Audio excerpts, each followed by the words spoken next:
Dans une école remplie d'élèves dotés de capacités surnaturelles, il y a parmi eux un imposteur qui essaie secrètement de tuer tout le monde sans être détecté. L'histoire commence sur une île où des étudiants doués, appelés les talentueux, sont formés pour lutter contre des monstres connus comme les ennemis de l'humanité. Mais nous rencontrons un garçon nommé Nano qui pense qu'il ne s'intègre pas car il n'est pas comme les autres. Il est harcelé par un garçon nommé Mogu qui a le pouvoir du feu, mais un autre garçon nommé Seiya pense qu'il ne devrait pas l'intimider car même s'il n'a pas de talent, il a quand même été choisi comme les autres. Leur professeur note qu'ils ont été rassemblés sur l'île pour un entraînement spécial, puisqu'ils sont les seuls à pouvoir vaincre les ennemis de l'humanité apparus il y a 50 ans, mais les étudiants ont déjà entendu son discours d'innombrables fois. Un garçon nommé Koya est transféré dans leur classe, et Mogu lui dit de révéler quel est son pouvoir, mais il refuse de leur dire quoi que ce soit. Une fille nommée Nana est également transférée dans la classe, et elle révèle qu'elle a le pouvoir de lire dans les pensées, disant à tout le monde qu'elle est honorée de rejoindre leur classe. Le professeur lui dit de s'asseoir à côté de Nano, et elle lui demande soudain si les autres le harcèlent, ce qui le surprend. Alors elle mentionne qu'elle a lu dans ses pensées. Mogu les interrompt et le traite d'ennemi de l'humanité, car même s'il n'a aucun pouvoir, il est toujours à l'école. Nana pense à la façon dont les ennemis de l'humanité ressemblent à des monstres, mais Nano note qu'ils peuvent aussi ressembler à des personnes. Alors Mogu le pousse vers le bas et lui dit de se révéler. Nana lui dit d'arrêter car elle sait qu'il utilise Nano seulement comme excuse pour lui demander un rendez-vous, mais elle lui dit qu'elle n'est pas intéressée, ce qui l'embarrasse. Nano lui montre les recherches qu'il fait sur les ennemis de l'humanité qui l'impressionnent, mais le professeur leur dit d'arrêter de parler au milieu de leur classe. Elle sait qu'il veut sélectionner un représentant de classe, alors il demande à tout le monde de voir s'il y a des volontaires, mais tous veulent accepter le poste. Mogu pense que le plus fort d'entre eux devrait être leur chef, et Seiya est d'accord avec lui, mais Nana nomme Nano pour le poste. Elle explique qu'il est intelligent et studieux, et qu'aucun d'entre eux n'a même combattu un ennemi de l'humanité, donc Nano devrait être considéré pour le poste, mais Koya pense qu'il devrait se battre pour décider qui occupera le poste, alors Mogu et Seiya sont d'accord avec lui, mais Nano n'arrive pas à croire dans quoi il s'est embarqué. Il pense à la façon dont il est né dans une famille riche, mais son éducation est différente des autres. C'est pourquoi il n'a pas pu se faire d'amis. Son père lui a dit qu'il devrait toujours essayer d'agir en tant que leader. Alors quand il est arrivé sur l'île, il a dit à tout le monde qu'il les dirigerait et les protégerait. Mais ils se moquaient tous de lui. Alors que Nana se prépare à rentrer chez elle, Nana lui souhaite bonne chance pour le combat de demain, mais il n'envisage pas d'y participer car il sait qu'il ne peut pas gagner. Elle continue de suivre Nana et lui demande de lui faire visiter les lieux, alors il l'emmène à la cafétéria, où il lui révèle que l'État prend en charge toutes leurs dépenses. Il lui demande si elle ne s'est jamais sentie en insécurité après avoir reçu le papier rouge, car lorsqu'il l'a reçu, il a été immédiatement amené sur l'île avant de pouvoir faire quoi que ce soit. Il lui pose des questions sur son pouvoir, alors elle note que si elle se concentre, elle peut entendre les pensées intérieures d'une personne, mais elle ne trouve pas cela incroyable. Elle révèle qu'elle allait à l'école dans un train, mais qu'entendre les pensées de tout le monde la rendait presque folle. C'est pourquoi elle ne pouvait pas se faire d'amis. Il l'emmène à la mer où elle mentionne qu'il ne serait pas sur l'île s'il était sans talent, mais il note que son pouvoir est inutile. Il explique que beaucoup de gens cachent leur pouvoir car des rumeurs courent selon lesquelles les ennemis de l'humanité auraient déjà infiltré l'île, mais elle se laisse soudainement bousculer. Elle est sur le point de tomber de la falaise, mais il parvient à la sauver et elle lui dit qu'elle vient de sentir un coup de vent. Il se demande si un ennemi a tenté de la tuer, mais il se rend compte qu'il est trop près d'elle, alors il recule rapidement. Alors qu'il rentre, elle lui dit qu'il devrait être leur représentant de classe, puisque son esprit est le plus pur de tous les élèves, elle sait qu'il veut être leur chef au fond, et qu'il idolâtre en fait son père, mais il est ennuyé qu'elle continue à lire dans ses pensées. Il révèle qu'il se sent violé depuis que son père l'a envoyé là-bas sans lui demander, et il pense qu'il n'est pas un leader puisqu'il essaie simplement d'obtenir l'approbation de son père. Elle note qu'il n'y pensait pas lorsqu'il l'a sauvé, mais il devient agacé d'entendre cela et il lui dit de s'en aller. Le soir, Nana vient dans sa chambre pour lui donner sa montre et il est surpris qu'elle soit partie la chercher alors que c'est presque l'heure de se coucher. Le lendemain, Mogu et Seiya se préparent à s'affronter et le professeur leur dit que le premier à tomber perd le match. Mogu se précipite vers lui mais Seiya se gratte le visage à la place. Il couvre son poing de flamme et tente de frapper Seiya, mais il gèle le pied de Mogu, le faisant tomber au sol. Tout le monde félicite Seiya, mais Mogu refuse d'accepter la défaite, et il leur lance une énorme boule de feu. Nano se rend compte que Nana est sur le point d'être touchée, alors il intervient pour le bloquer, et elle se demande ce qui s'est passé. Il révèle alors que son talent lui permet d'annuler les pouvoirs de tout le monde, ce qui l'étonne et tout le monde le remercie de les avoir sauvés. Après cela, Nano n'arrive pas à croire qu'il allait été choisi comme chef. Et il doit tout à Nana, puisqu'elle lui a fait réaliser ce qu'il veut vraiment. Elle commence à lui poser des questions sur son pouvoir, se demandant s'il peut neutraliser quelque chose en le touchant, et elle lui attrape la main pour le tester. Elle se met à pleurer, puisque c'est la première fois qu'elle n'entend pas ses pensées, mais elle le pousse soudainement du haut de la falaise. Il parvient à s'accrocher à une corde, mais il ne comprend pas pourquoi elle a essayé de le tuer, puisqu'il pensait qu'ils étaient amis. Elle révèle que la première fois qu'elle l'a vu, elle a su qu'il était un paria, car même s'il lisait un livre, il ne tournait pas les pages. Elle savait aussi qu'il était gentil à cause des griffures de chat sur son cou, et elle remarqua que sa montre était un cadeau de son père car elle était surdimensionnée et chère. Mais elle savait qu'il n'avait pas une bonne relation avec lui depuis qu'il l'avait oublié à la cafétéria. Et elle révèle qu'elle n'a pas réellement le pouvoir de lire dans les pensées. Il n'arrive pas à croire ce qui se passe et il pense qu'elle est une ennemie de l'humanité, mais elle note que les talentueux sont les véritables ennemis. Elle explique qu'elle doit se débarrasser de lui car il est sur le point de devenir un commandant ennemi, et il perd son emprise et tombe, alors qu'elle lui dit de mourir pour le bien de l'humanité. Nous avons appris qu'il y a 50 ans, le premier ennemi de l'humanité est apparu, et qu'il a tué d'innombrables personnes en détruisant une ville. Mais au lieu d'être un monstre ou un extraterrestre, c'était un humain doté de pouvoirs surnaturels. Et après cet incident, des enfants talentueux ont commencé à apparaître partout dans le monde. Constatant la destruction qu'ils provoquaient, les nations ont décidé de créer une force de police composée d'individus doués. Et leur objectif est d'empêcher les talentueux de semer le chaos. Mais leur plan a échoué car beaucoup d'entre eux ont utilisé leur pouvoir à des fins personnelles et ont également commencé à attaquer les scientifiques qui les traitaient comme des rats de laboratoire. Après 5 ans, l'humanité a gagné la guerre contre eux, mais au fil du temps, la façon de penser des gens a changé et le monde a commencé à accepter les talents. Mais ils sont en réalité isolés dans ces soi-disant académies nationales de formation où tout le monde pense être formé pour combattre les ennemis de l'humanité. Nous voyons Nana, alors qu'elle reçoit pour mission du comité d'éliminer tous les talents de l'île, car s'ils travaillent ensemble pour combattre les autorités, cela signifierait la destruction du monde. Nous revenons au présent, alors que Mogu demande à Nana si elle a vu Nana, alors elle se demande s'il pense que quelque chose lui est arrivé. Mais ils sont distraits lorsqu'ils voient les élèves avoir du mal à terminer leur formation, car ils ont peur de sauter dans les temps, alors Seiya le gèle, ce qui agace le professeur. Mogu commence à se disputer avec Seiya, et tandis que Nana les regarde, elle pense qu'elle doit les éliminer, car ils pourraient y finir par détruire le monde.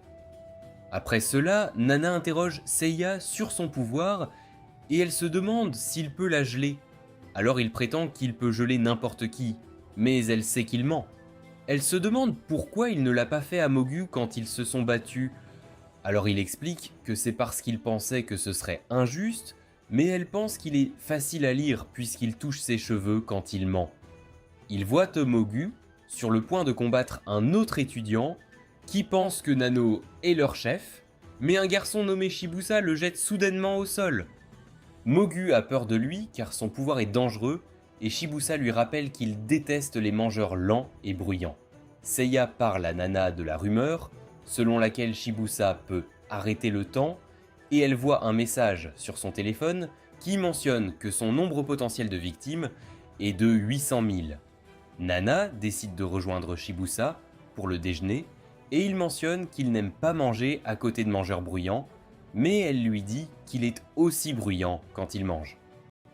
Elle renverse soudain un verre d'eau, mais il parvient à le remettre sur la table, et elle se demande comment il a pu faire ça. Alors il lui dit qu'il peut arrêter le temps. Mais elle sait que ce n'est pas ce qu'il a fait, et elle lui demande s'il est d'accord qu'elle dise à tout le monde quel est son véritable pouvoir. Il révèle donc qu'il peut remonter le temps et changer le cours des événements. Elle le savait déjà parce qu'elle avait vu le gobelet d'eau tomber de la table. Donc même s'il avait pu arrêter le temps, il n'aurait pas pu remettre l'eau dans le verre. Elle a également remarqué que lorsqu'il a frappé Mogu, la cravate du garçon qu'il dérangeait s'est soudainement réparée, ce qui signifie que Shibusa a remonté le temps avant que Mogu n'attrape le garçon. Shibusa est impressionné car elle est la seule à avoir jamais vu à travers lui et il pense qu'ils peuvent travailler ensemble pour changer le monde. Mais elle lui dit qu'il pourrait détruire leur avenir s'il ne fait pas attention. Il lui assure qu'il ne fait jamais de bêtises et il croit qu'il est un champion de la justice, alors elle fait semblant d'être d'accord avec lui, mais elle pense qu'il est délirant. Koya arrive et demande à Shibusa s'il peut utiliser son pouvoir pour découvrir ce qui est arrivé à Nano. Ce qui surprend Nana, puisque c'est exactement ce qui l'inquiétait. Elle agit comme si elle ne savait rien et note que Nano pourrait prendre un congé de maladie, mais Koya mentionne que Nana n'est jamais rentrée à la maison la nuit dernière. Il note qu'il l'a vue avec lui, alors il lui demande où ils sont allés puisqu'elle pourrait être la dernière personne à le voir, et elle lui assure que Nana allait bien quand il était avec elle. Elle se demande s'il essaie de la faire une erreur, et elle lui demande pourquoi il lui caresse les cheveux, alors il constate qu'il n'y peut rien puisque sa sœur a aussi des nattes. Elle sait qu'elle doit prendre le contrôle du récit, alors elle lui demande s'il pense que Nano est un ennemi de l'humanité et note qu'elle a entendu des rumeurs selon lesquelles ils auraient déjà infiltré l'île. Elle s'éloigne soudainement de Kuya en disant qu'elle a entendu une voix étrange venant de son esprit, et il lui demande pourquoi il s'intéresse à Nano, alors il mentionne qu'il essaie juste de se faire des amis. Après cela, Shibusa se rend au dortoir avec Nana et voyage dans le passé pour confirmer que Nano n'est pas revenu.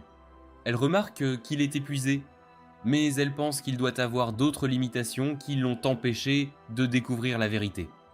Elle lui demande jusqu'où il peut voyager dans le temps, alors il révèle que sa limite est d'1 jour et elle pense qu'elle ne peut pas l'attaquer sans plan, puisqu'il pourrait remonter le temps et la tuer.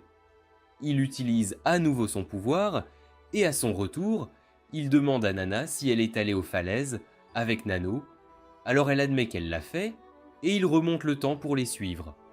À son retour, il mentionne qu'elle l'a vue, et explique qu'il a été obligé de retourner au présent, puisqu'il ne peut pas rester dans le passé quand quelqu'un le voit. Elle se rend compte qu'il se rapproche de la vérité, alors elle lui propose de poursuivre leur enquête le lendemain, puisqu'il est déjà épuisé. Mais il est déterminé à continuer, puisque peu importe ses efforts, il ne peut revenir en arrière que 24 heures. Il se demande à quelle heure elle est allée à la falaise avec Nano, mais elle ne dit rien, alors il se demande si elle ne veut pas qu'il voie ce qui s'est passé là-bas. Elle lui indique l'heure, alors il utilise à nouveau son pouvoir, et quand il revient, il mentionne qu'il l'a vu tenir la main de Nano, mais il a été forcé de revenir depuis qu'elle l'a remarqué. Elle sait qu'il dit la vérité parce que ses souvenirs ont changé, et elle s'est assurée de pousser Nano de la falaise après le départ de Shibusa.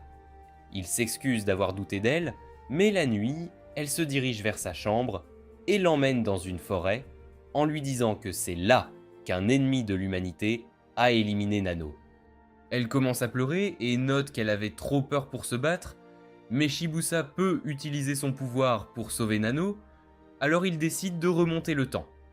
Mais nous voyons qu'il se tenait au sommet de l'étang gelé et elle pense que Shibusa devrait se noyer puisqu'il ne sait pas nager. Mais personne ne retrouvera son corps puisque Seiya a gelé l'étang après cela. Le lendemain, Mogu se demande où sont Nana et Shibusa, et Nana pense qu'elle devrait procéder avec prudence car il lui sera difficile de faire quoi que ce soit s'il découvre qu'il y a un tueur. Seiya lui demande à quoi il pense en ce moment, mais elle note que s'il aime vraiment sa petite amie, il ne devrait pas la pousser contre le mur, alors il se demande comment elle a su qu'il sortait avec une fille. Kuya note que le côté droit de Seiya est mouillé par la pluie, tandis que le côté gauche de la fille est trempé, ce qui signifie qu'ils sont venus à l'école en utilisant le même parapluie. Nana demande à Koya s'il veut déjeuner avec elle, alors il lui dit qu'il n'a pas faim, mais elle continue de le suivre. Elle le remarque entrer dans un hangar, et après son départ, elle va vérifier, et voit qu'il est venu là pour nourrir un chat. Après cela, elle lui dit qu'il y a quelque chose sur sa tête. Alors il la remercie de l'avoir signalé, et il lui demande d'être son ami. Il l'emmène dans sa chambre, et elle pense que le regarder lui donnera une idée du genre de personne qu'il est, mais elle est choquée de voir combien de choses il y a. Il commence à jouer avec elle et il sait qu'elle est populaire. Alors il lui demande comment il peut se faire des amis comme elle. Il note que tout le monde lui dit toujours qu'il est inaccessible, alors elle lui dit qu'il ressemble à un F-boy, mais il n'a aucune idée de ce que c'est, alors il lui pose des questions et écrit l'explication dans un livre. Il révèle qu'il est facilement obsédé par les choses qui piquent sa curiosité et note qu'il a une sœur qui est venue sur l'île avant lui. Mais elle a disparu. Alors, quand il a vu que personne ne cherchait où était Nana, il a décidé de prendre les choses en main. Il pensait que l'île était un camp d'entraînement pour les talentueux, mais ils ne sont pas du tout formés, ce qui l'amène à se demander s'ils peuvent vraiment combattre les ennemis de l'humanité. Il lui montre un manga qui l'excite, car elle adore l'héroïne de l'histoire. Il note qu'il aime aussi l'héroïne, mais il trouve tragique qu'elle ait dû vaincre ses amis qui se sont révélés être des ennemis de l'humanité. Nana note que l'héroïne devait faire tout le nécessaire pour sa mission, et elle lui touche la main en pensant qu'elle peut le tuer sans hésiter. Alors qu'elle se prépare à partir, il lui montre la montre de Nano qui la choque, et il l'emmène à la falaise où elle a tué Nano. Elle lui demande ce qu'il fait avec sa chemise, alors il note qu'il a besoin de bouger avec quelque chose en réfléchissant, et il essaie de lui attraper les cheveux, mais elle refuse de le laisser les toucher. Il lui demande ce qu'elle faisait lorsque Nano a disparu, alors elle mentionne qu'elle a passé du temps avec lui, mais qu'ils se sont séparés. Kuya note que lorsqu'il explorait l'île, il est tombé sur la corde de sécurité cassée sur la falaise et a trouvé la montre sur les rochers en dessous. Elle pense que Nana ne se suiciderait pas puisqu'il a été assez courageux pour sauver tout le monde de l'attaque de Mogu, mais Koya pense que Nano a peut-être laissé sa montre pour aider tout le monde à retrouver la personne qui l'a poussé du haut de la falaise. Il note que selon les livres, les ennemis de l'humanité sont censés avoir d'énormes crocs, c'est pourquoi il ne comprend pas pourquoi il pousserait Nano du haut de la falaise. Il mentionne que toutes les informations dont il dispose sont basées sur des rumeurs et qu'aucune recherche n'est effectuée, mais que le gouvernement organise toujours un camp d'entraînement pour les talentueux. Elle pense qu'il est 100 fois plus effrayant que Nano puisqu'il est plus intelligent que les autres, et il lui demande s'il devrait parler de Nano à l'école. Mais elle pense que cela va provoquer la panique, et il est d'accord avec elle, c'est pourquoi il a décidé de lui demander de l'aide. Il note qu'il veut vraiment être ami avec elle, alors elle lui demande de révéler son pouvoir, mais il lui dit de simplement lire dans ses pensées. Il lui assure qu'il ne se méfie pas d'elle, puisqu'elle n'a aucune raison de blesser Nano, et il explique qu'il voulait juste lui dire qu'il y a un monstre sur l'île. Le lendemain, Nana voit que le nombre potentiel de victimes de Koya est inconnu, et elle se souvient du moment où le comité lui a dit de ne pas se fier aux données qu'ils ont recueillies. Ils expliquent qu'il est difficile de mesurer les pouvoirs des talentueux et révèlent qu'ils ont dû bombarder une ville juste pour tuer une personne qui a libéré un virus dans l'atmosphère. Koya et Nana parlent de Nano au professeur et Koya lui dit d'appeler les parents de Nano.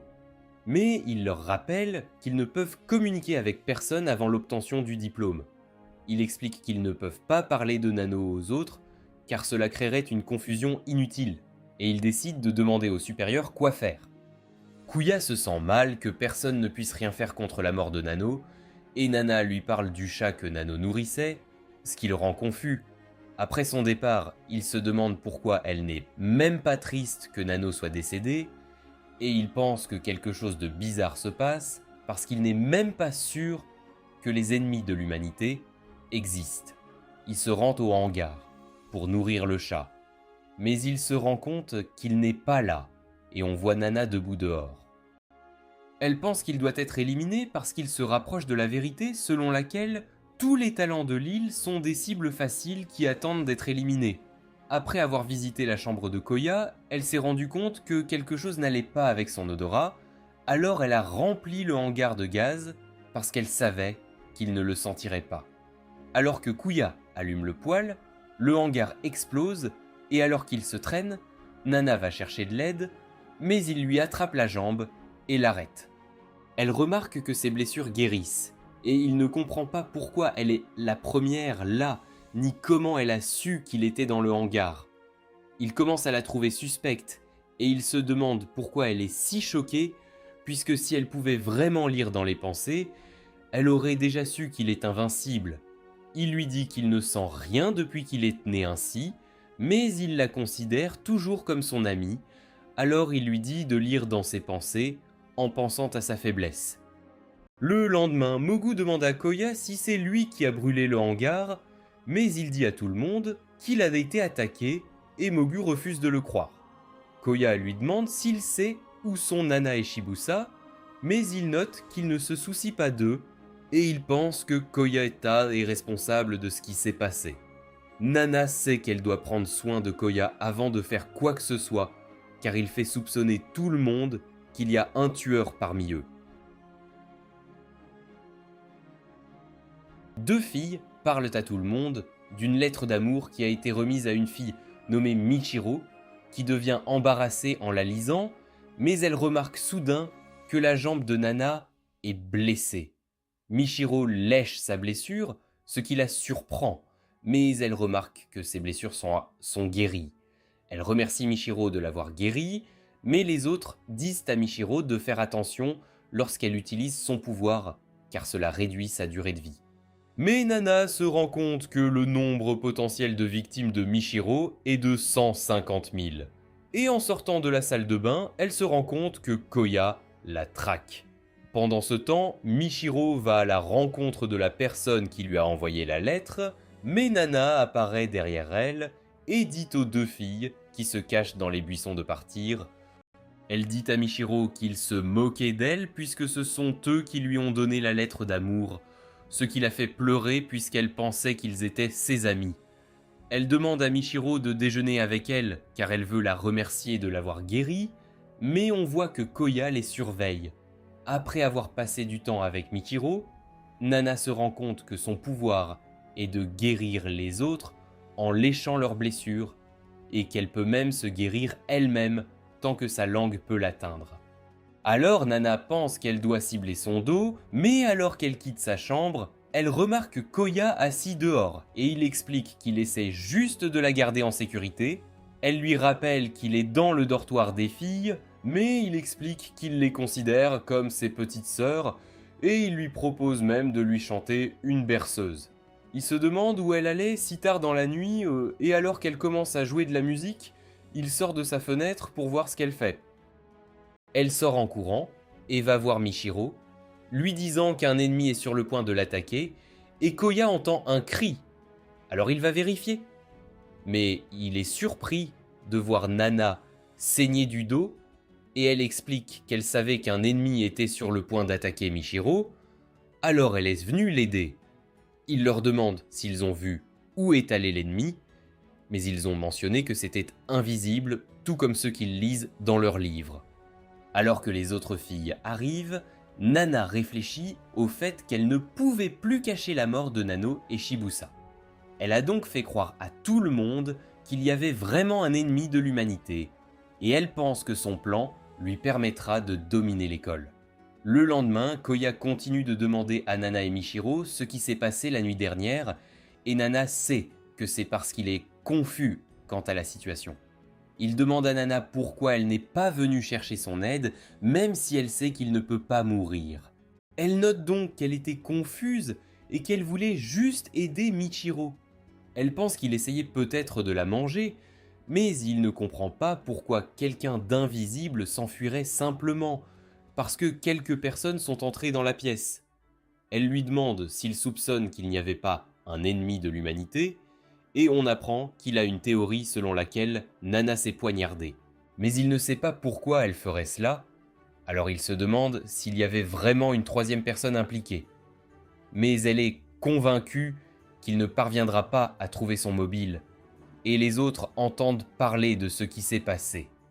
Ils craignent donc que l'ennemi ne frappe à nouveau, mais Mogu leur dit de lui faire confiance, et Saiyan note qu'il est temps de choisir un nouveau chef. Nana mentionne qu'il devrait accepter que Nana soit morte, et elle dit à tout le monde qu'elle se déteste, car même si elle peut entendre les pensées des gens, elle ne pouvait pas l'entendre crier à l'aide.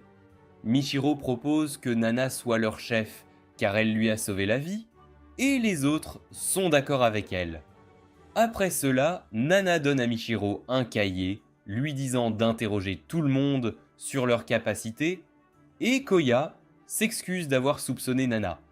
Mais elle peut dire qu'il la trouve toujours suspecte, et il pense qu'elle a bas été poignardée par un objet pointu comme une vrille. Alors elle note qu'il pourrait s'agir d'une griffe. Elle sait qu'une vrille se démarque trop, et si elle continue à l'utiliser, tout le monde pourrait commencer à se demander pourquoi un ennemi de l'humanité utilise des outils humains. Alors elle prépare du poison à utiliser sur Koya.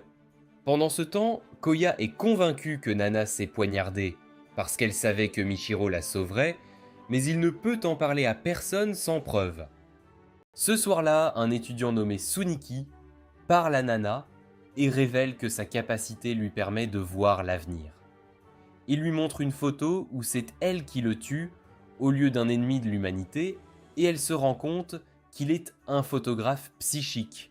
Elle remarque qu'ils sont dans le hangar de ravitaillement de la paix sur la photo, alors que la montre sur sa main indique 22 heures, ce qui signifie que c'est le moment où elle va l'attaquer.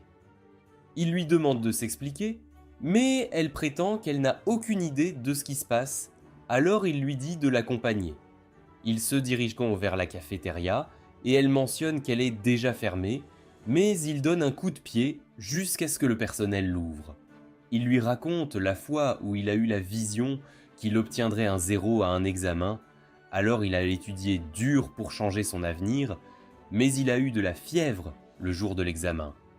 Il lui montre une photo où elle est couverte de soba.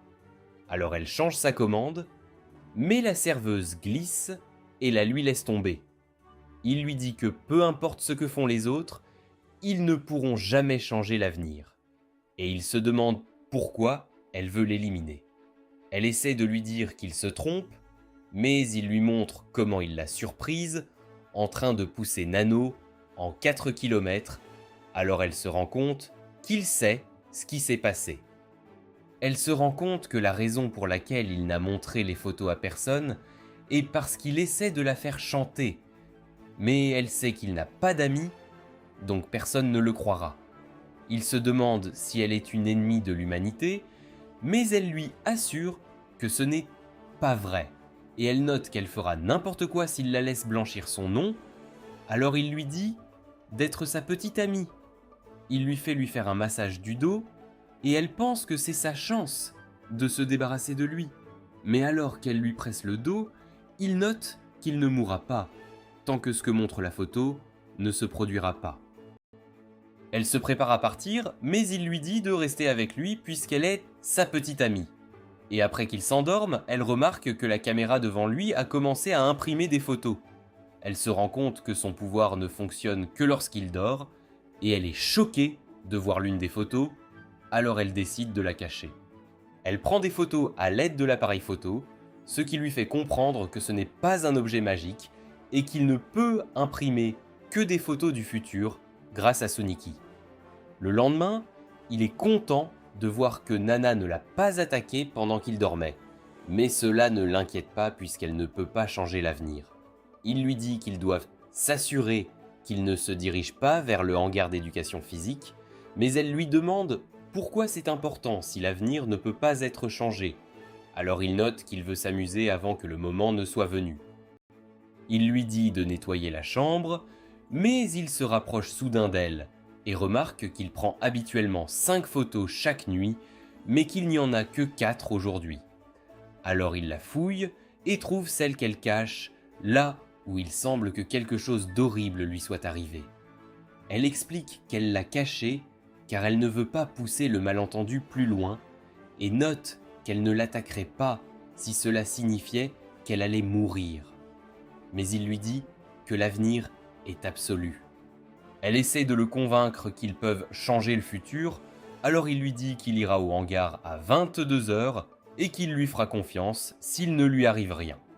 Elle lui dit de prendre un bain pendant qu'elle se prépare à utiliser des aiguilles empoisonnées pour prendre soin de lui, mais elle entend d'autres étudiants à l'extérieur de la pièce. Elle se rend compte qu'ils entendront Suniki si elle l'attaque maintenant. Alors elle change simplement l'heure de sa montre. Et en sortant, il se demande s'il va l'attaquer par légitime défense. Mais elle mentionne que sur la photo, on aurait dit que c'était lui qui la maltraitait, puisque ses vêtements tombaient. Elle décide de partir, et il lui dit que si elle ne se présente pas, il révélera ses photos à tout le monde. La nuit, Nana se rend au hangar et prépare les aiguilles empoisonnées, mais elle les laisse tomber accidentellement, et Saniki entre dans la pièce. Elle décide d'utiliser une corde pour l'étrangler, mais il parvient à se libérer, et en la frappant, il révèle qu'il a déjà corrigé l'heure de sa montre. Il commence à lui enlever ses vêtements, et il ne se sent pas coupable puisqu'elle vient d'essayer de le tuer, mais elle lui attrape la main et le repousse, révélant qu'elle l'a déjà empoisonné. Il n'arrive pas à croire que l'avenir qu'il a vu ne s'avère pas vrai, alors elle révèle que c'était une fausse photo qu'elle a prise quand il dormait, et elle sort la vraie photo. Cela montre Koya et Michiro également debout dans la pièce, et ils arrivent tous les deux comme prévu sur la photo. Alors Nana dit à Michiro de sauver Saniki, et note qu'elle lui expliquera tout une fois qu'il ira bien. Koya mentionne qu'après avoir demandé à tout le monde où elle se trouvait, ils ont appris que Suniki disait à tout le monde qu'elle était sa petite amie. Alors ils sont allés dans sa chambre. Elle se demande s'ils ont vu la photo d'elle l'étranglant, et Kuya sait que Suniki pourrait voir le futur. Mais il lui montre la photo où elle semble avoir été éliminée. Il lui demande ce qui la soulage, et elle pense qu'elle peut se sortir de la situation. Elle se demande s'il a trouvé d'autres photos, et il constate qu'il n'a rien vu d'autre, mais il se demande si elle cache quelque chose. Elle note donc que Saniki avait des photos d'elle dans le bain, et Koya pense qu'elle l'a tué quand il l'a attaquée, mais elle lui assure qu'elle n'a rien fait. Michiro se rend compte que Saniki n'a aucune blessure, alors elle pense que Nana est innocente, et Nana mentionne qu'elle a ressenti une présence autour d'eux, pensant que cela aurait pu être un ennemi de l'humanité. Elle prie pour Suniki, mais Koya se demande pourquoi les ennemis de l'humanité continuent d'utiliser différentes méthodes pour les éliminer, et Nana pense qu'ils ne sont pas en position de parler puisqu'ils sont tous des monstres. Nana se rend dans la chambre de Suniki pour chercher les autres photos, mais Koya apparaît derrière elle. Alors elle explique qu'elle est juste là pour récupérer ses affaires, puisqu'elle y est restée la nuit dernière. Il commence à regarder autour de lui pour voir si Suniki prenait des médicaments, parce qu'il pensait qu'il était peut-être malade, mais il ne trouve rien. Il ne comprend toujours pas pourquoi Saniki a fini par être éliminé même si sur la photo, Nana est celle qui a perdu la vie, alors elle mentionne que ses prédictions pourraient ne pas toujours être vraies. Koya pense que la photo a peut-être été prise par quelqu'un d'autre que Saniki puisque la corde est doublée, et il explique que, dans le cas d'un meurtre, elle est généralement enroulée une fois. Il pense que Nana a pris la photo elle-même, car si une personne qui croit que son sort est fixé voyait la photo, elle baisserait sa garde. Nana se rend dans sa chambre, mais elle remarque qu'il manque une photo, et elle se rend compte qu'elle l'a laissée sur Tsuniki. Nous voyons Machiro alors qu'elle tente de faire revivre Tsuniki, mais elle finit par trouver la photo de Nana poussant Nana de la falaise, et Nana apparaît soudainement devant elle. Elle se rend compte que Michiro est confus, et Nana envisage de l'éliminer si elle essaie de cacher la photo, mais Michiro la lui donne car elle ne comprend pas ce que cela signifie. Nana affirme avoir lu dans les pensées de Tsuniki et réalisé qu'au lieu de voir l'avenir, son pouvoir était de transformer ses rêves en photos. Donc la photo qu'elle a trouvée n'était qu'un rêve qu'il avait fait parce qu'il était jaloux de sa proximité avec Nano. Michiro accepte de garder le secret et Nana lui demande ce qu'elle faisait de son corps, alors elle explique qu'elle essayait de le réanimer. Lors des funérailles de Tsuniki, Koya demande au professeur pourquoi il n'a pas appelé la police. Alors il mentionne qu'il n'y a pas de flics sur l'île. Nana dit à Michiro qu'elle ne devrait pas utiliser son pouvoir avec négligence, car cela réduit sa durée de vie, mais elle s'en fiche. Alors Nana note qu'elle sera triste si Michiro décède en essayant de ressusciter quelqu'un. Kuya dit à tout le monde que Saniki n'était pas malade, et note qu'il a été éliminé par un ennemi de l'humanité selon Nana. Alors elle lui dit d'arrêter de faire peur à tout le monde. Il envisage de pratiquer une autopsie du corps de Saniki, et elle l'emmène dehors pour lui demander pourquoi il ne peut pas accepter que Saniki soit malade. Mais il lui dit simplement de lire dans ses pensées. Elle mentionne qu'elle savait déjà qu'il était invincible avant qu'il n'explose dans le hangar, mais elle note que même s'il y a vraiment un tueur en série, il n'y avait aucune raison pour qu'il devienne une cible. Il est confus, car si elle savait qu'il était invincible, elle n'aurait pas essayé de mettre fin à ses jours avant de s'occuper des autres puisqu'elle aurait su qu'elle n'y arriverait pas. Il envisage toujours de pratiquer l'autopsie, alors elle lui crie de laisser Saniki reposer en paix, mais il sort soudainement de son cercueil. Nous voyons qu'un étudiant nommé Shinji utilise son pouvoir de nécromancie pour contrôler Tsuniki, et une fille nommée Yuka dit à tout le monde de se calmer puisque Shinji n'est pas une mauvaise personne. Il révèle qu'il peut contrôler les morts et faire ressortir leurs souvenirs, mais il ne sait rien de leur âme, alors Nana agit comme si elle pouvait entendre la souffrance de l'âme de Tsuniki. Shinji le remet dans le cercueil, et Yuka dit une fois de plus à tout le monde qu'il n'est pas un méchant.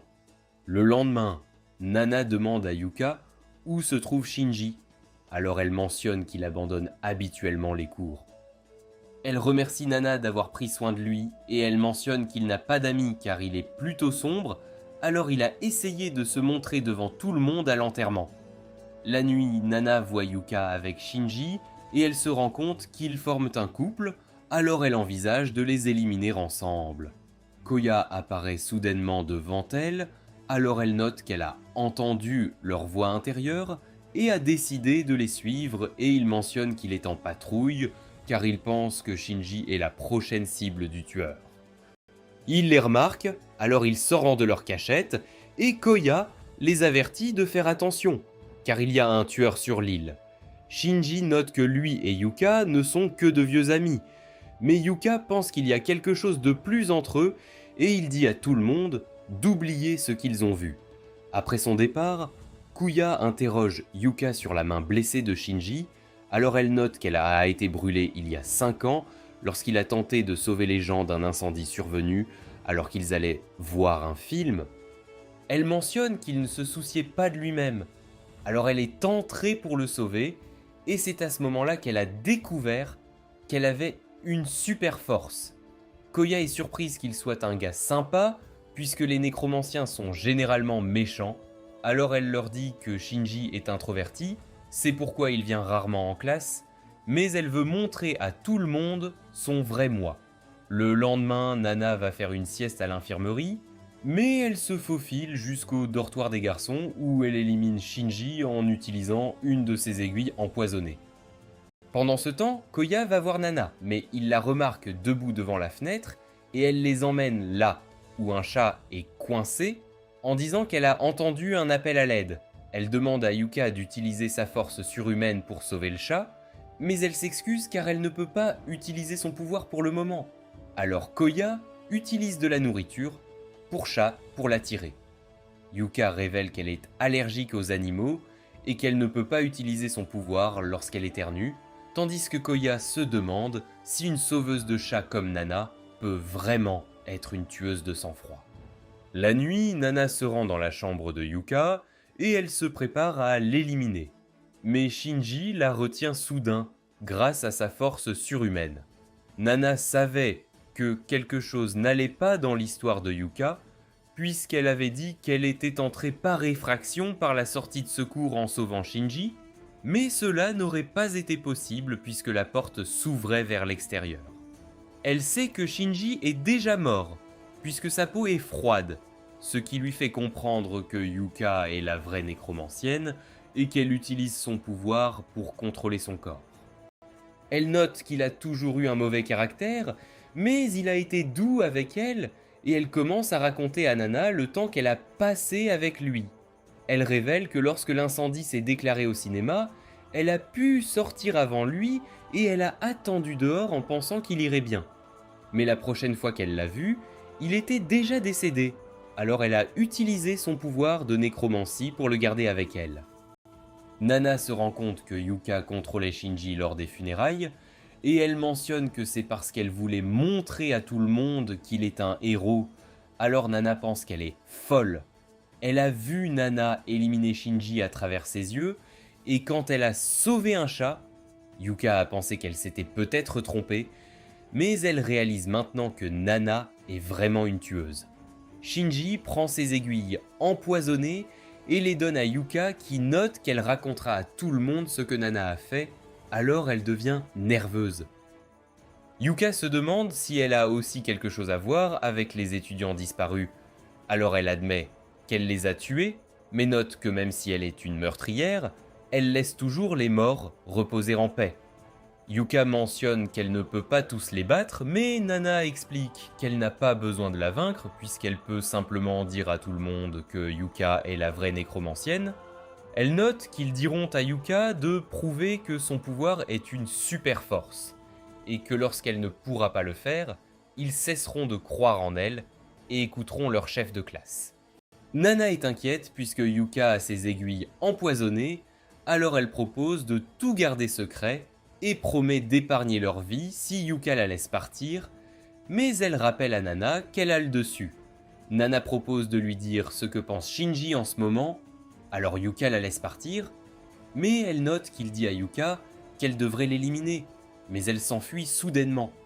Il dit à Yuka que Nana a raison, puisque si elle prend soin de Nana, elle peut contrôler son corps et utiliser son pouvoir pour entendre ses pensées. Nana les fait courir après elle, mais elle se demande pourquoi Yuka a le collier de Soniki.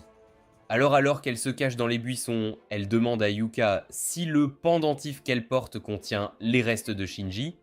Elle révèle qu'elle a besoin de quelque chose que la personne a touché dans sa vie pour la contrôler. C'est pourquoi elle a pris le collier de Soniki. Mais Nana se demande ce qui se passera si elle l'enlève. Elle saute soudainement hors des buissons, mais Yuka ordonne à Shinji de l'attaquer. Alors Nana la pousse au sol et s'enfuit. Elle ne comprend pas comment Yuka peut continuer à la suivre dans le noir. Mais elle est soudainement attaquée par des zombies, alors que Yuka révèle qu'il y a beaucoup de corps enterrés dans les montagnes. Elle révèle que l'un d'eux a une vision nocturne pour pouvoir tout voir dans le noir, et Nana se demande pourquoi il y a des corps enterrés là-bas, pensant que cela doit être l'œuvre de son prédécesseur. Elle s'enfuit et trouve un hangar où elle pense au fait que Shinji ne vient pas à l'école pendant la journée et que sa chambre était également sombre. Donc Yuka ne pourrait peut-être pas utiliser son pouvoir pendant la journée. Elle pense qu'elle a juste besoin de s'y cacher, Mais elle sait que si elle continue à fuir les talentueux, cela signifiera qu'ils lui seront supérieurs. Yuka parvient à trouver Nana qui essaie de l'inciter à attaquer, mais Yuka fait revivre les corps à l'intérieur du hangar. Ils sont sur le point d'attraper Nana, mais le soleil se lève enfin et Yuka mentionne qu'elle doit garder ses zombies à l'abri du soleil, alors elle enferme Nana dans le hangar et se retire. Pendant le cours, Kuya demande à Yuka si elle sait pourquoi Nana est absente, alors elle note qu'ils se sont couchés tard pour discuter. La nuit, Yuka retourne au hangar et se rend compte que Nana est partie, mais elle pense qu'il lui est impossible de s'échapper. Elle pense que Nana fait juste semblant d'être l'un des corps, mais elle est choquée lorsqu'elle se rend compte que Nana a vraiment éclaté, alors elle commence à la chercher. Yuka retourne au dortoir après avoir échoué à trouver Nana qui apparaît soudainement derrière elle et la plaque au sol.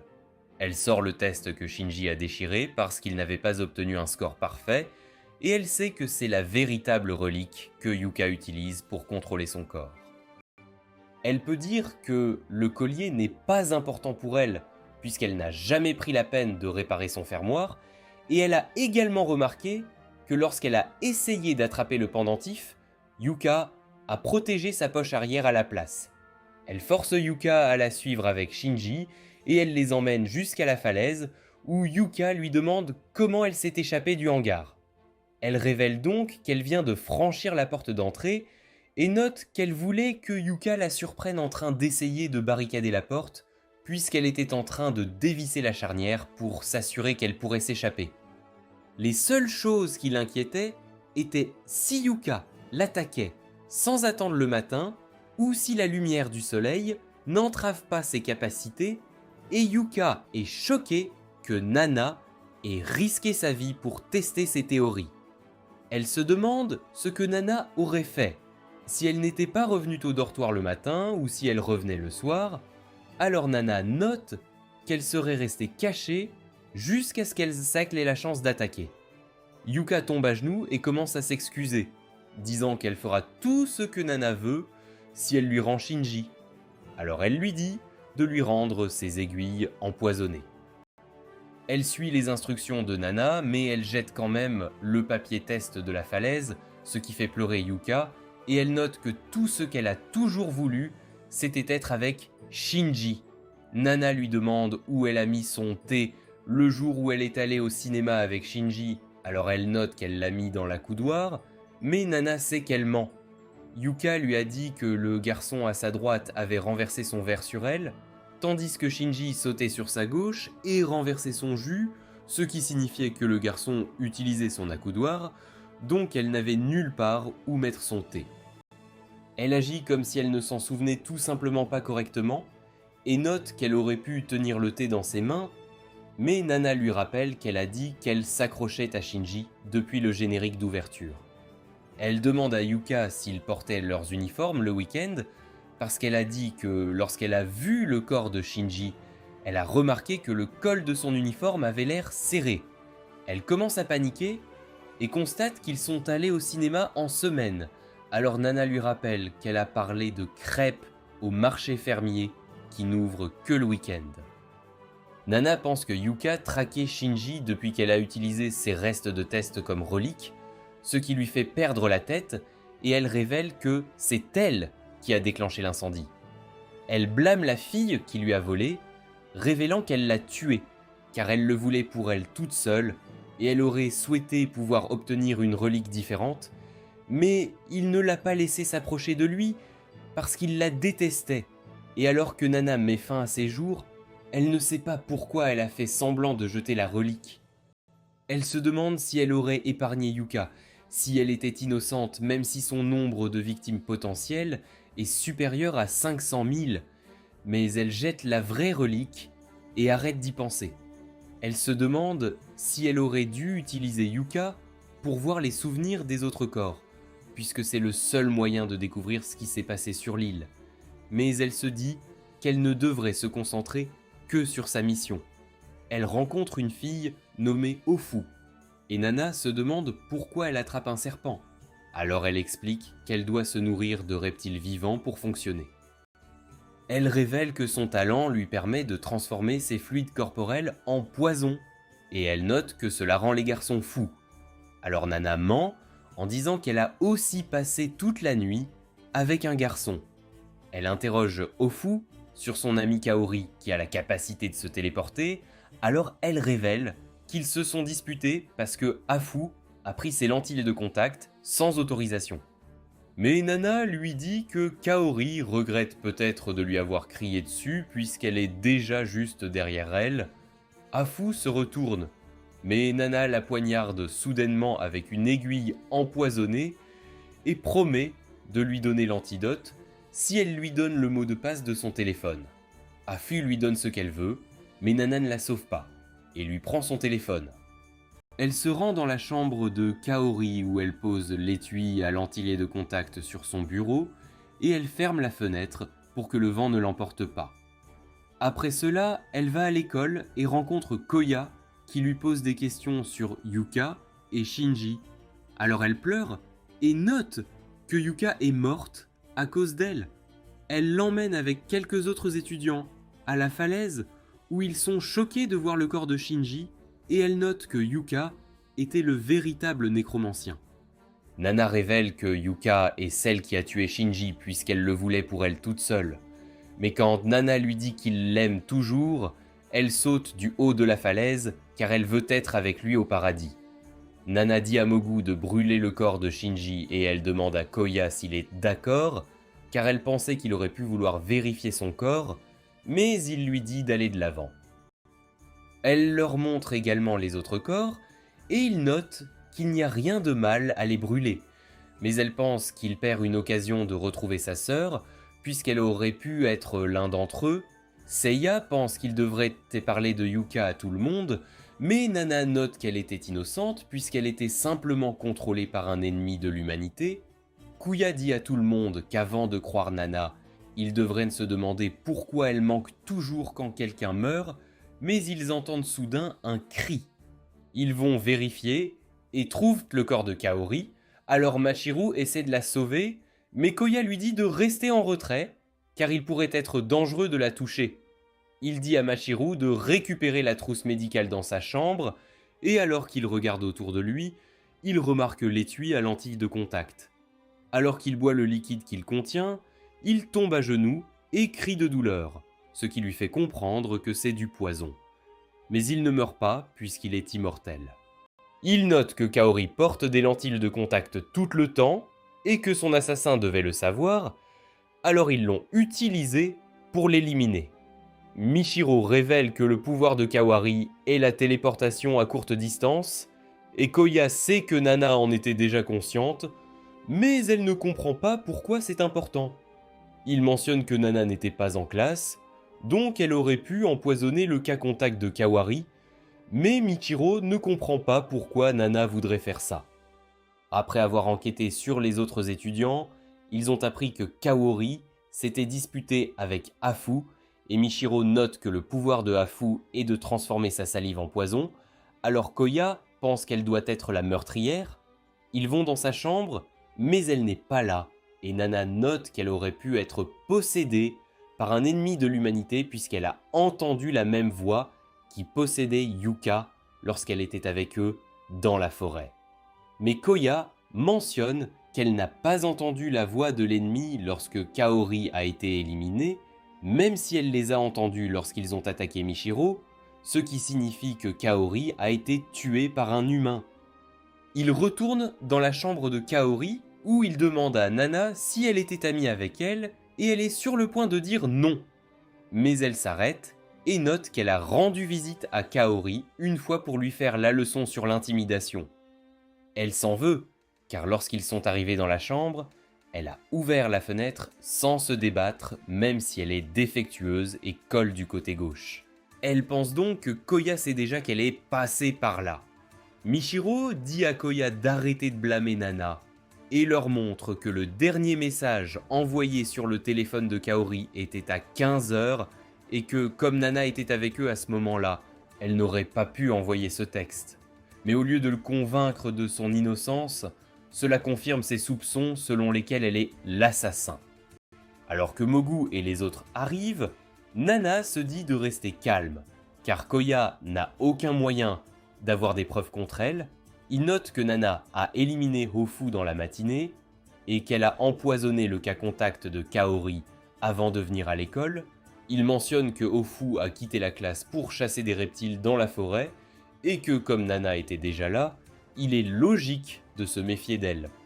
Elle ne comprend pas pourquoi il pense que Hofu est mort, alors il note que la raison pour laquelle elle a obligé Shimogu à brûler tous les corps est parce qu'elle avait Hafu parmi eux. Il pense qu'elle a gâché le visage de Hafu pour cacher son identité, et lui a même mis un uniforme scolaire de garçon, ce qui inquiète Nana, puisque c'est exactement ce qu'elle a fait. Il dit à tout le monde que la raison pour laquelle elle essayait de lui faire fouiller les corps était parce qu'elle savait qu'il ne reconnaîtrait pas Hofu, puisqu'il n'était pas au courant du meurtre à ce moment-là. Il pense qu'elle avait prévu de les distraire avec les cadavres afin de pouvoir se débarrasser du téléphone de Hofu, puisqu'elle sait que cela la relierait à la mort de Hofu. Elle explique que même si elle était le tueur, il n'y avait aucune raison pour qu'elle envoie un tel message à Kaori, alors il mentionne qu'il y avait une chance qu'elle ne parvienne pas à l'empoisonner. Kaori connaissait le pouvoir de Hofa. Elle aurait donc hésité à utiliser les lentilles de contact si elle réapparaissait soudainement dans sa chambre, c'est pourquoi elle a envoyé un SMS d'excuses depuis le téléphone de Hafu. Elle lui demande comment elle aurait pu connaître le mot de passe du téléphone, alors il note qu'elle a dû lire dans les pensées de Hafu ou même lui couper le doigt pour le déverrouiller. Il révèle qu'il ne la quitte pas des yeux, c'est pourquoi il sait qu'elle n'a pas eu le temps de se débarrasser du téléphone, et il lui fait remarquer qu'elle a mis les mains dans sa poche. Alors elle se demande s'il pense qu'elle a tapé le message sans regarder, mais il constate qu'elle l'avait déjà tapé et qu'il ne lui restait plus qu'à l'envoyer. Il fouille son corps pour confirmer ses soupçons, mais il ne trouve pas le téléphone, ce qui l'agace. Nana pense à la façon dont elle a d'abord pensé à abandonner le téléphone avant l'arrivée de Koya et des autres, mais elle savait qu'il la soupçonnerait si elle envoyait le SMS trop tôt. Son deuxième plan était exactement ce qu'il pensait, mais elle a finalement opté pour la troisième option, qui consiste à mettre le doigt d'un zombie sur le téléphone, afin que lorsque la lumière du soleil le frappe, le doigt du zombie fonde et envoie le texte. Elle était inquiète parce que les choses auraient pu mal tourner, mais elle a décidé de prendre le risque, et compte tenu de ce qui venait de se passer, cela s'est avéré être la bonne décision. Michiro note que Koya a blessé Nana, alors il s'excuse auprès d'elle, mais elle pense qu'elle les a laissés tomber depuis qu'elle a laissé Kaori être tuée. Elle agit comme si elle entendait l'esprit de Hofa, qui leur dit de travailler ensemble et de ne plus jamais soupçonner personne, et Nana mentionne que si jamais elle découvre que quelqu'un est en danger, elle se précipitera pour l'aider. Tout le monde est convaincu qu'elle est innocente, et Koya fait la paix, mais il a toujours l'impression que quelque chose ne va pas. La nuit, Nana pense à se débarrasser du poison, et elle sait que sa mission va devenir difficile car tout le monde sera en alerte. Alors que Michiro arrive, Nana lui dit qu'elle envisage de monter la garde, mais Michiro propose de le faire à la place car elle pense que Nana a besoin de se reposer un moment. Elle se rend compte que Michiro est une bonne personne dans l'âme, mais elle se dit d'arrêter d'y penser, puisque les enfants de l'île sont tous des ennemis de l'humanité. Michiro met soudainement un couteau sous le cou de Nana et lui demande quel est son véritable pouvoir, car elle ne croit pas que Nana ait le pouvoir de lire dans les pensées. Elle pense que Michiro s'inquiète du fait que son véritable pouvoir est de transformer ses fluides corporels en poison, et Michiro détourne le regard pendant un moment, et Nana lui fait tomber le couteau de la main. Elle sait que même si Nana essaie de raconter à tout le monde ce qui s'est passé, ils ne croiront pas qu'une personne douce comme elle puisse faire quelque chose comme ça, et les autres élèves arrivent soudainement. Alors Michiro leur dit que tout va bien, et elle les accompagne, ce qui agace Nana. Le lendemain, Michiro montre à Nana un coffret cadeau, et lui demande de lire dans ses pensées pour voir ce qu'il contient. Mais Nana mentionne qu'elle ne peut pas utiliser son pouvoir pour le moment, car elle est fatiguée. Alors Michiro lui murmure à l'oreille qu'elle continuera à lui poser des questions et que lorsqu'elle continuera à trouver des excuses, cela l'exposera devant tout le monde. Pendant ce temps, Koya dit au professeur que comme beaucoup d'élèves meurent, il ne pense pas que ce soit le bon moment pour suivre des cours, mais le professeur veut savoir ce que pense Nana, puisqu'elle est leur chef. Il voit Michiro demander à Nana ce qu'il y a à l'intérieur de la boîte, et elle constate qu'il y a beaucoup d'élèves dans la classe, donc elle a du mal à se concentrer. Elle devine que c'est une note de vœux, mais Michiro révèle que c'est un ensemble de bains, et Koya souligne qu'il y a une note collée dans son dos. Il mentionne qu'elle aime Nana, et les autres révèlent qu'ils y pensaient, ce qui doit être la raison pour laquelle Nana pensait qu'il y avait une note à l'intérieur de la boîte. Kuya se demande qui est derrière cette farce, mais il sait qu'il doit gagner la confiance de tout le monde puisqu'il a fait une erreur hier. Il note donc qu'il ouvre des candidatures pour qu'il devienne son meilleur ami. Après l'école, Nana emmène Machiro sur les falaises où elle se demande où est le vrai Machiro puisqu'elle sait qu'elle est une imposteur. Elle sait que quelqu'un s'est transformé en elle, alors l'imposteur note qu'il a fait le bon choix en se transformant en Machiro car il a remarqué que Nana a un faible pour elle. On apprend que la personne qui s'est transformée en Machiro est un étudiant nommé Jin qui lui propose de passer un marché avec elle et il lui dit de ne pas s'inquiéter pour Machiro puisqu'il vient de mettre un sédatif dans sa boisson. Il l'emmène dans une grotte où il lui demande si elle a toujours ses aiguilles empoisonnées, mais elle agit comme si elle n'avait aucune idée de ce dont il parle. Il voulait juste lui dire qu'il a beaucoup de cartes à jouer pour la faire tomber, mais son seul problème est qu'il a besoin de quelqu'un pour l'aider, et elle propose de résoudre ses problèmes s'il lui raconte ce qui s'est passé il y a 5 ans. Il révèle qu'il était un camarade de classe des zombies, et il est heureux qu'elle ait vaincu Yuka, parce qu'elle a déterré tout le monde. Elle se rend compte qu'il l'espionne, et il note qu'elle lui a sauvé la vie, ce qui l'a amené à s'intéresser à elle. Il lui demande de dire à Koya qu'il en a marre de boire du lait au distributeur automatique, ce qui lui fait comprendre qu'il était le chat du hangar, et il se demande si elle est une bonne personne depuis qu'elle s'est arrêtée pour sauver le chat coincé dans les égouts. Il révèle qu'il y a 5 ans, ses camarades ont commencé à s'entretuer. Le premier disparu était un garçon comme Nano, tué par une fille de leur classe.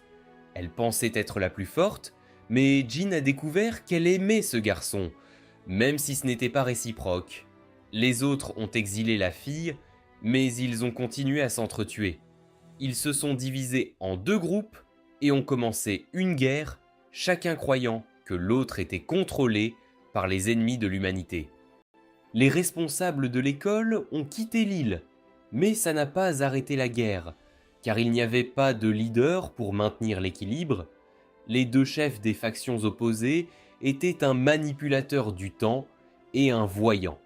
Ils se disaient les plus forts, mais craignaient l'autre. Jin s'est transformé en chat pour survivre et est rentré chez lui après la mort de tous. Mais quand il a revu sa grand-mère, elle a prié pour son âme, pensant qu'il était mort en combattant les ennemis de l'humanité. Il sait que la guerre était due à leur arrogance, mais il pense à une conspiration gouvernementale. Il est retourné sur l'île pour enquêter. Nana sait qu'il ne parlera de ses actions à personne, car il devrait se dévoiler, ce qui pourrait provoquer une autre guerre civile. Il lui propose de faire ce qu'elle veut, pour l'instant, et la menace de la tuer si elle ne coopère pas. Mais elle veut être sur un pied d'égalité avant un accord. Il tombe soudainement, elle a empoisonné sa boisson. Alors qu'il est sur le point de mourir, il lui demande à qui elle va se rapporter, car il est le seul survivant de la guerre d'il y a 5 ans. Elle sort son téléphone pour tout dire au comité, mais Kuya lui arrache son téléphone. Ce qui la choque, mais c'est Jin déguisé. Il se transforme en Michiro et note que même guéri, il a gardé un bandage pour qu'elle sous-estime son pouvoir. Il se transforme en Seiya et gèle son pied, ce qui lui fait réaliser qu'il peut copier le pouvoir de tous ceux en qui il se transforme. C'est pourquoi il a gagné la guerre. Nana se dit de rester calme, car si Jin pouvait vraiment utiliser le pouvoir de tous les talentueux, il n'aurait pas besoin d'elle. Elle lui demande pourquoi il ne se transforme pas en elle, puisqu'il est intéressé par son pouvoir. Distrait par le nombre potentiel de victimes sur son téléphone, elle parvient à s'échapper. Mais il se transforme en Mogu et la projette. Il lui dit qu'il avait un camarade qui pensait avoir été envoyé par les anges pour les éliminer. Il leur montrait le nombre potentiel de victimes, ce qui fait penser à Jin que Nana est pareil. Il lui dit d'appeler à l'aide. Elle lui demande pourquoi il ne se transforme pas en Yuka pour l'éliminer puisqu'il verrait ses souvenirs en zombie. Il est étonné qu'elle cherche toujours sa faiblesse et l'interroge sur sa famille, car il sait qu'elle ne parlera pas même sous la torture. Il veut donc établir une confiance entre eux et promet de la laisser partir si elle parle. Elle mentionne avoir un frère mais ne s'en souvient pas clairement, car il l'a quitté jeune et ses parents ont été assassinés par un ennemi de l'humanité. Il sait qu'elle considère les talentueux comme des ennemis. Alors qu'elle est sur le point de s'évanouir, il note qu'elle doit être prudente, car les psychopathes de l'île finiront par sortir. Quand Nana se réveille, elle est avec Michiro qui la sert. Elle lui dit qu'un imposteur a pris sa place et est allé à l'école hier. Nana note qu'elle l'a poursuivi, mais elle a fini par se blesser. Michiro se demande si elle n'a pas peur de l'ennemi. Elle est déterminée à les vaincre, car ce sont eux qui ont tué ses parents. Mais elle n'est pas triste, c'est arrivé il y a longtemps. Elle pense devoir rendre ses histoires crédibles pour que quand elle agit, les gens pensent que c'est par noble vengeance. Michiro s'excuse ne voulant pas lui rappeler son passé, et elle sort de la pièce. Mais elle revient et note qu'elle est là pour Nana, si elle veut parler. Aux funérailles des victimes, Koya dit au professeur qu'il veut parler à ses supérieurs. Mais le professeur lui dit d'arrêter. Pendant ce temps, Nana pense au moment où les policiers lui ont demandé si elle avait laissé la fenêtre ouverte la nuit où ses parents ont été assassinés. Elle les assure qu'elle l'a verrouillée, mais ils pensent toujours que le cambrioleur est entré par sa fenêtre. Elle remarque que quelque chose ne va pas avec Michiro, mais elle assure à Nana qu'elle va bien et explique qu'elle est juste triste de ne pas avoir pu sauver ses camarades. Après, Nana réfléchit, mais Jin la rejoint et elle note que s'il avait prévu de la sauver, il aurait dû la guérir. Mais il explique qu'il aurait pu mourir s'il avait utilisé le pouvoir de Michiro, ce qui lui fait réaliser qu'il hérite aussi des faiblesses de la personne en qui il se transforme. Il lui demande si elle est satisfaite après avoir trouvé une de ses faiblesses, mais elle mentionne qu'elle se sentira plus soulagée s'il lui rend son téléphone. Il propose de le faire si elle lui en dit plus sur elle. Michiro frappe à sa porte, alors Jin se transforme en chat pour se cacher, et Nana sait qu'elle est venue pour lui poser des questions sur son enfance. Elle révèle que petite, elle aimait les jeux, comme les échecs, mais y jouait seule, car les garçons se fâchaient et refusaient de jouer après avoir perdu. Sa chambre était toujours en désordre et elle était obsédée par les mangas. La nuit où ses parents ont été tués, elle s'est faufilée pour acheter un manga. Mais elle a oublié de verrouiller la fenêtre.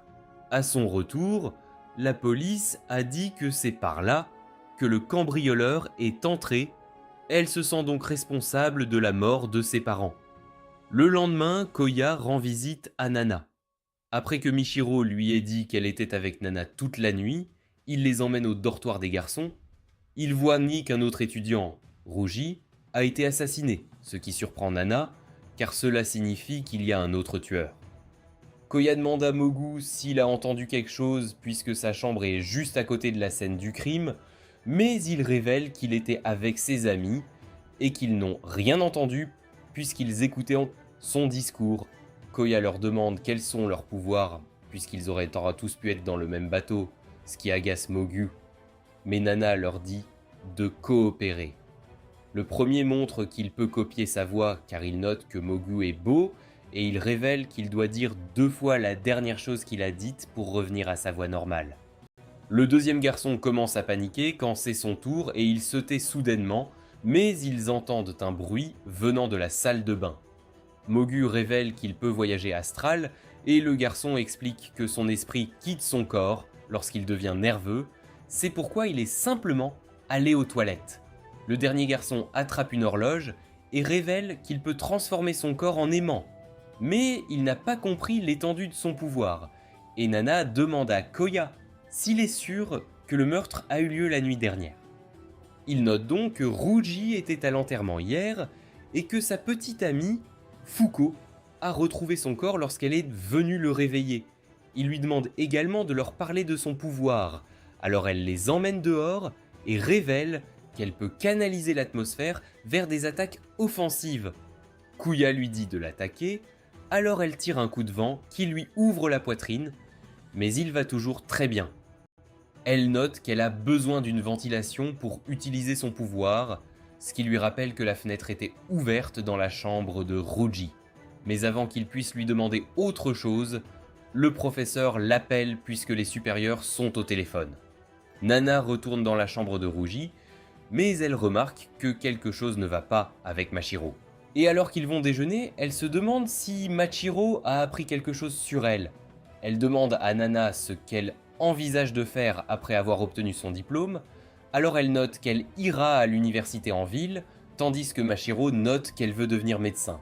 Elle demande à Nana de déménager dans sa ville après l'obtention de son diplôme et note qu'elle peut vivre avec sa famille, mais elle se met en colère en entendant cela, puisqu'elle vient de lui raconter ce qui est arrivé à ses parents. Nana retourne dans sa chambre où elle pense que Machiro agissait vraiment étrangement, et elle pense que le pire scénario possible serait que Machiro découvre ses crimes. Le professeur frappe à sa porte et lui donne un nouvel uniforme, révélant que Machiro lui a dit de le lui livrer, ce qui la choque puisqu'elle a caché le poison dans son uniforme. Elle pense que Michiro l'a trouvé en changeant de vêtements, et Koya se demande si elle s'est battue avec Michiro depuis qu'elle est venue le voir mais n'a rien dit. Il dit à Nana de venir avec lui voir Fuko, et le professeur note que tout ce que Koya a dit aux autorités a fonctionné puisqu'ils envoient vraiment quelqu'un. Ils vont dans la chambre de Fuku, et Koya lui demande ce qu'elle faisait après les funérailles, alors elle mentionne qu'un ami est venu lui rendre visite, et qu'ils sont restés ensemble de minuit au matin.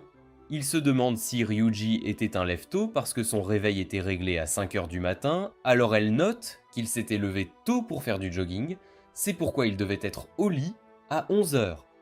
Il se demande pourquoi elle n'en est pas sûre, alors elle mentionne qu'ils se séparent et elle pense que c'est parce qu'il a commencé à la trouver ennuyeuse. Il va vérifier si elle était vraiment avec un ami et elle se met à pleurer après son départ en demandant à Nana de l'aider à venger Ruji. Après cela, Koya demande à Nana si Fuka disait la vérité, mais elle s'excuse car elle n'a pas lu dans ses pensées. Elle pense que Fuko n'aurait pas pu le faire puisqu'elle était avec son ami après minuit, et avant cela, Mogu et ses amis étaient dans l'autre pièce, donc ils l'auraient entendu si quelque chose s'était passé. Mais Koya pense que Ryuji a été assassiné pendant le discours de Mogu, et il note qu'il y avait des insectes dans sa chambre alors que les lumières étaient encore allumées et que la fenêtre était ouverte, ce qui signifie qu'il a été tué avant d'aller se coucher. Elle pense que le tueur a pu entrer par effraction par la fenêtre après minuit. Alors Ryuji a allumé les lumières d'eau pour riposter. Mais Kuya révèle que le pouvoir de Ryuji était de se rendre minuscule, donc il se serait rétréci au lieu de se battre ou de s'enfuir. Et Kuya note qu'il est impossible de l'éliminer sans une attaque sournoise, c'est pourquoi il soupçonne Fuko. Il pense qu'elle aurait pu facilement se faufiler sur lui et que le désordre dans la pièce aurait pu être créé en utilisant son pouvoir qu'elle a utilisé pour lui trancher la gorge pour l'empêcher de crier. Après cela, Nana se rend dans la chambre de Michiro et Nana regarde autour d'elle pendant qu'elle est sous la douche, mais elle ne trouve pas le poison. Elle remarque le journal de Michiro et alors qu'elle commence à le lire, elle est surprise car elle n'a écrit que de bonnes choses sur elle. Jin apparaît soudainement derrière elle et lui rend le poison dans le téléphone, lui disant qu'il est déçu qu'elle soupçonne Michiro. Il note que son objectif est de retrouver la personne qui l'a préparée à devenir une tueuse, et il lui dit qu'elle ne le verra pas avant un moment, puisque tout le monde est en alerte, elle devrait donc s'occuper de Michiro en son absence. Il souligne que Michiro est resté trop longtemps sous la douche, alors Nana va vérifier si elle va bien et elle la trouve évanouie dans le bain. Elle sait que si elle laisse Michiro là-bas, elle mourra d'elle-même, mais elle pense que cela rendra sa mission plus difficile. Elle met Michiro sur son lit et se rend compte qu'elle est dans un état déplorable. Alors Nana se demande ce qui lui est arrivé. Elle se rend chez le professeur pour demander le médecin, mais celui-ci constate que le médecin est revenu au QG, tandis que tous les autres professeurs ont regagné leur chambre. Il lui dit de demander de l'aide à Koya, mais il est occupé à examiner le corps de Rougi, alors elle reçoit juste des médicaments de sa part. Elle va à la cafétéria chercher de la nourriture et de l'eau pour Michiro, mais elle est déjà fermée. Alors elle utilise une pierre pour entrer par effraction. Elle retourne dans la chambre de Michiro, où Koya les rejoint, et il pense que Michiro doit aller à l'hôpital. Il dit à Nana de continuer à l'appeler, et il se demande pourquoi sa chambre est en désordre. Alors Nana explique qu'elle cherchait des vêtements de rechange pour Michiro, mais il ne la croit pas. Nana passe toute la journée à s'occuper de Machiro et souhaite qu'elle se réveille déjà, puisque Koya est distrait en ce moment, c'est donc le moment idéal pour elle de frapper. Pendant ce temps, l'un des amis de Mogu note qu'il a vu des animaux égorgés autour de l'école, et il se demande si la personne qui a tué Rushi est derrière cela. Kuya pense que le vrai miracle est qu'ils ont assisté pendant 5 heures au discours de Mogu, même si Rushi leur a dit de le garder discret. Mais le garçon se demande pourquoi Kuya fouille dans leur poubelle. Nana est heureuse que Michiro aille mieux et Fuko vient également la voir et demande à Nana si sa blessure guérit. Mais elle se demande pourquoi Fuko a supposé qu'elle était blessée, alors elle explique qu'elle pensait que Michiro avait été attaqué par la personne qui avait tué Ruji. Elle propose de surveiller Machiro pendant que Nana fait une pause, mais elle refuse l'offre de Fuko, car elle pense qu'il est possible que Machiro ait été impliqué dans le meurtre de Ruji.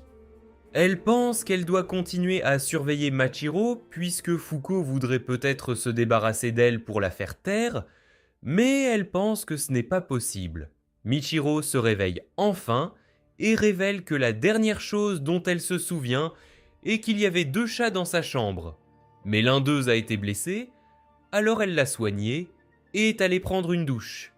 Nana se rend compte qu'elle se comporte bizarrement ces derniers temps car elle est fatiguée. Et Nana se demande pourquoi elle est allée voir Koya. Alors elle révèle qu'elle voulait se procurer des médicaments. Elle remarque que Nana est blessée. Alors elle veut la guérir. Mais Nana lui crie dessus car elle ne pense pas à sa santé. Elle dit à Michiro de prendre soin de ses cheveux, mais elle souligne que les cheveux de Nana sont également en désordre et Michiro rit alors qu'elle commence à paniquer. Pendant ce temps, Jin trouve l'assassin de Ruji et il leur dit qu'il ne se soucie pas de savoir qui ils éliminent, mais qu'il a besoin qu'ils arrêtent de blesser les animaux. Il révèle qu'il est un amoureux des animaux et qu'il a trouvé un chat qui a été blessé par le tueur, alors il l'a emmené à Michiro.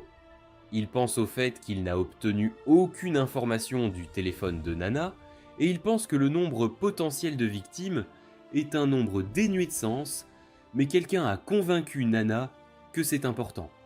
Nous voyons le comité parler de la façon dont Nana a tué de nombreux talents et il félicite Mochi son entraîneur, Shiroka, qui envisage de se rendre sur l'île depuis qu'ils ont reçu un appel de détresse de sa part.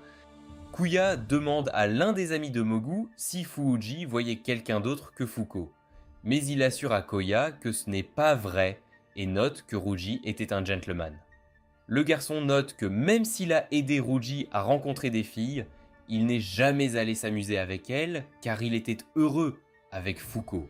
Pendant ce temps, Nana pense à tuer Fuko ensuite et a donné l'impression qu'elle s'est suicidée. Mais Michiro lui demande de rester encore un peu car elle ne sait toujours pas pourquoi elle s'est évanouie. Nana décide de rester là-bas, mais elle va d'abord prendre une douche et se dit de supprimer tous les sentiments qu'elle a pour Michiro car elle s'inquiète de la réaction d'Asuroka s'il voyait la façon dont elle agit. Nana demande à Michiro pourquoi elle est gentille avec tout le monde, y compris les personnes qui l'intimident, Alors elle explique que c'est parce qu'elle pense que tout le monde mérite d'être sauvé. Nana lui demande qui est Hitomi et note qu'elle a entendu Michiro penser à elle même si elle n'a lu qu'elle dans le journal. Michiro révèle donc qu'avant de venir sur l'île, un garçon de sa classe s'est gratté la jambe et qu'elle l'a guéri. Mais tout le monde pensait que ses actions étaient inappropriées, ce qui lui faisait souhaiter d'être normale. Elle est tombée sur un chien blessé, et Hitomi l'a trouvé alors qu'elle le guérissait. Mais elle a essayé de s'enfuir, car tout le monde avait peur d'Hitomi.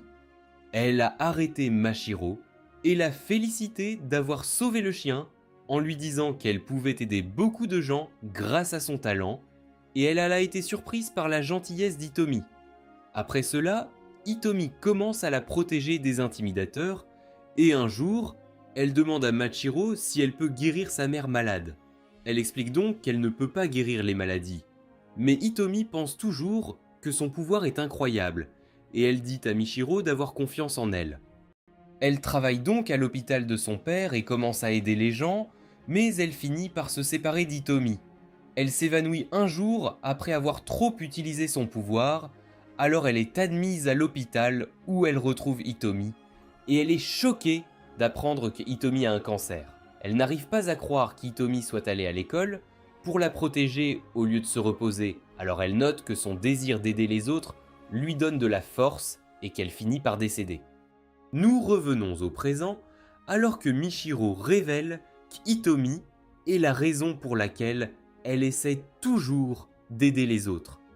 Alors que Nana quitte la pièce, elle regarde le nombre potentiel de victimes de Michiro et elle n'arrive pas à croire qu'il dépasse les 150 000. Nana pense à quel point sa famille d'accueil était dure et il pensait même qu'elle était responsable de ce qui était arrivé à ses parents puisqu'elle n'avait pas verrouillé la fenêtre. Michiro vient dans sa chambre et s'excuse de lui avoir menti puisque la raison pour laquelle elle est allée voir Koya était de mettre de l'ordre dans ses pensées. Mais elle ne lui a rien dit. Elle dit à Nana de penser au jour où ses parents sont morts, et Michiro lui demande si elle a marché sur quelque chose lorsqu'elle est allée au salon. Alors elle le nie, mais réalise soudain quelque chose. Michiro lui rappelle qu'elle a dit que sa chambre était en désordre quand elle s'est endormie, mais qu'elle avait été nettoyée le lendemain matin, ce qui signifie que ses parents ont dû la nettoyer après qu'elle se soit endormie. Ils lui ont toujours dit de verrouiller la fenêtre, donc ils ne l'auraient pas laissée ouverte. Mais Nana pense toujours qu'elle est la raison pour laquelle ses parents sont morts.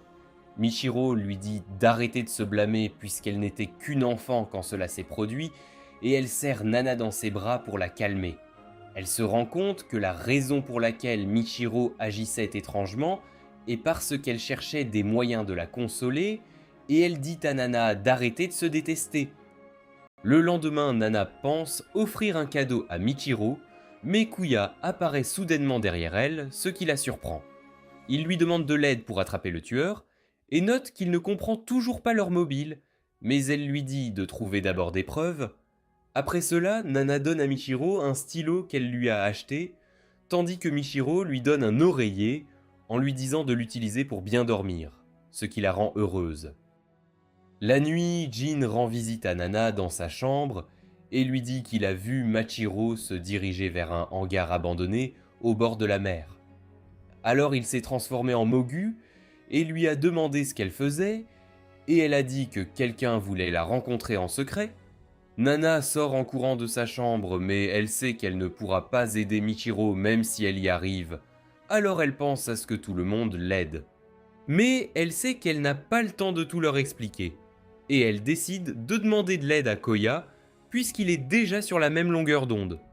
Pendant ce temps, le tueur coupe les joues de Michiro, ce qui la fait tomber à genoux, et le tueur note qu'écraser quelqu'un d'aussi précieux qu'elle lui fait se sentir spécial. Nana reçoit un appel de Zoroka qui lui rappelle qu'elle prévoit d'utiliser l'argent qu'elle obtiendra en accomplissant la mission pour ouvrir un fonds de bourse d'études pour des enfants comme elle qui ont perdu leurs parents. Il trouve louable qu'elle leur ait dit d'envoyer son salaire à sa famille d'accueil, qu'il a traité comme une poubelle, et il coupe l'appel après lui avoir dit de terminer sa mission. Elle rappelle que Michiru n'est pas son amie puisqu'elle est une ennemie de l'humanité, il n'y a donc aucune raison de la sauver. Michiru essaie de fuir le tueur, mais il la renverse et elle pense que Nana la sauvera. Mais ils lui disent que cela n'arrivera pas car il y a une vilaine obscurité dans l'âme de Nana. Le tueur lui jette un couteau, mais Nana la protège avec son corps et révèle que le tueur est l'un des amis de Mogu nommé Rintaro. Elle explique que son pouvoir lui permet de voyager astral, alors il a laissé son corps avec Mogu pendant qu'il allait tuer Ruji et a ouvert la fenêtre pour s'assurer qu'il pourrait répondre au cas où Mogu l'appellerait. Nana empêche Mashiro de la guérir et alors que Rintaro la poignarde à nouveau, elle dit à Mashiro de s'enfuir lorsqu'elle le distrait. Elle note qu'il ne se sent puissant qu'à cause de son couteau. Alors il s'énerve et la poignarde à nouveau, mais elle lui attrape la main et dit à Mashiro de s'enfuir.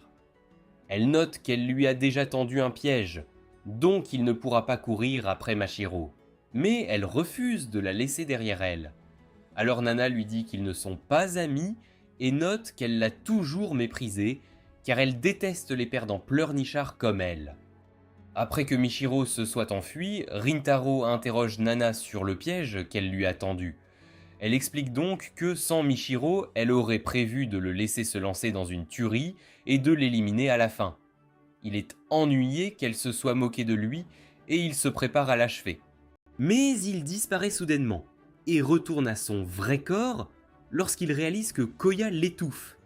Nous voyons que Nana a dit à Koya que Rintaro était le tueur et elle lui demande son aide car ils doivent attaquer les corps réels et astrales de Rintaro en même temps. Koya pense qu'il devrait demander de l'aide aux autres car la mission est extrêmement dangereuse, mais elle constate qu'ils n'ont pas le temps de tout leur expliquer. Dans le présent, Nana n'arrive pas à croire la situation dans laquelle elle se trouve, mais compte tenu des choses qu'elle a faites, elle pense que c'est une manière appropriée pour elle de mourir. Alors qu'elle est sur le point de mourir, elle pense à la façon dont elle s'est finalement fait un ami, mais elle est choquée en voyant que Michiru est revenu. Son corps commence à briller alors qu'elle se prépare à sauver Nana, et elle essaie de dire à Michiru d'arrêter, mais elle n'a plus la force de parler. Un énorme rayon de lumière sort du corps de Michiru, et elle parvient à sauver Nana, mais cela finit par lui consumer la vie. Nana se souvient de tous les moments qu'ils ont passés ensemble, et elle pleure puisque Michiru était le premier ami qu'elle ait jamais eu. Mais c'est là que se termine cette vidéo. N'oubliez pas d'aimer et de vous abonner à la chaîne. Merci d'avoir regardé et à la prochaine fois.